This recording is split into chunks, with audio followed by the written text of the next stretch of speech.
नमस्कार दोस्तों। आज के इस वीडियो में हम हनुमान जी की महिमा का बखान करते हुए आप सभी के समक्ष हनुमान जी की कथा प्रस्तुत कर रहे हैं कि किस तरह से हनुमान जी ने अपने भक्तों पर अपनी महिमा बरसाई।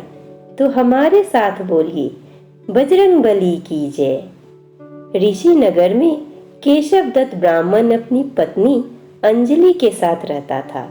केशव दत्त के घर में धन संपत्ति की कोई कमी नहीं थी। नगर में सभी केशव दत्त का सम्मान करते थे, लेकिन केशव दत्त संतान नहीं होने से बहुत चिंतित रहता था।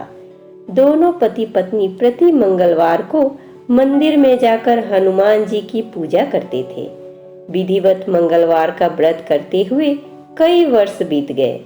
ब्राह्मण बहुत निराश हो गया, लेकिन उसने व्रत करना नहीं छोड़ा। कुछ दिनों के बाद केशव दत्त हनुमान जी की पूजा करने के लिए जंगल में चला गया। उसकी पत्नी अंजलि घर में रहकर मंगलवार का व्रत करने लगी। दोनों पति पत्नी पुत्र प्राप्ति के लिए मंगलवार का विधिवत व्रत करने लगे।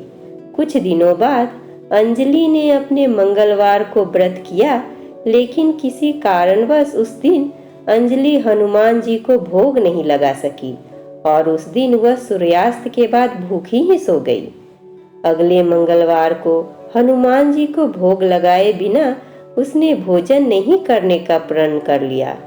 6 दिन तक अंजलि भूखी प्यासी रही। 7वें दिन मंगलवार को अंजलि ने हनुमान जी की पूजा की, लेकिन तभी भूख प्यास के कारण अंजलि बेहोश हो गई।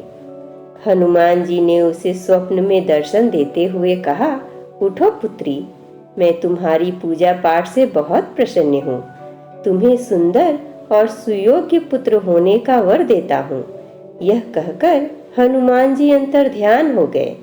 तत्काल अंजलि ने उठकर हनुमान जी को भोग लगाया और स्वयं भोजन किया। हनुमान जी की अनुकंपा से अंजलि ने एक सुंदर शिशु को जन्म दिया। मंगलवार को जन्म लेने के कारण उस बच्चे का नाम मंगल प्रसाद रखा गया। कुछ दिनों बाद अंजलि का पति केशव दत्त भी घर लौट आया। उसने मंगल को देखा तो अंजलि से पूछा, यह सुंदर बच्चा किसका है? अंजलि ने खुश होते हुए हनुमान जी के दर्शन देने और पुत्र प्राप्त होने का वरदान देने की सारी कथा सुना दी, लेकिन केशव दत्त को उसकी बातों पर विश्वास नहीं हुआ। उसके मन में पता नहीं कैसे यह कुत्सित विचार आ गया कि अंजलि ने उसके साथ विश्वासघात किया है। अपने पापों को छिपाने के लिए अंजलि झूठ बोल रही है। केशव दत्त ने उस बच्चे को मार डालने की योजना बनाई। एक दिन केशव दत्त स्नान के लिए कुएं पर गया। मंगल भी उसके साथ था। केशव दत्त ने मौका देखकर मंगल को कुएं में फेंक दिया और घर आकर बहाना बना दिया कि मंगल तो कुएं पर मेरे साथ पहुंचा ही नहीं। केशव दत्त के इतने कहने के ठीक बाद मंगल दौड़ता हुआ घर लौट आया। केशव दत्त मंगल को देखकर बुरी तरह हैरान हो उठा।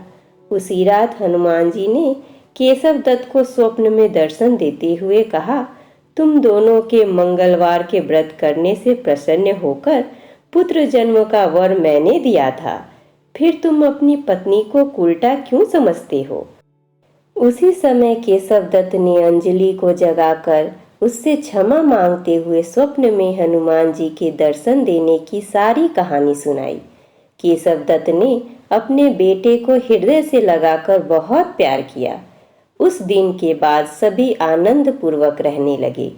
मंगलवार का विधिवत व्रत करने से केशव दत्त और उनके सभी कष्ट दूर हो गए।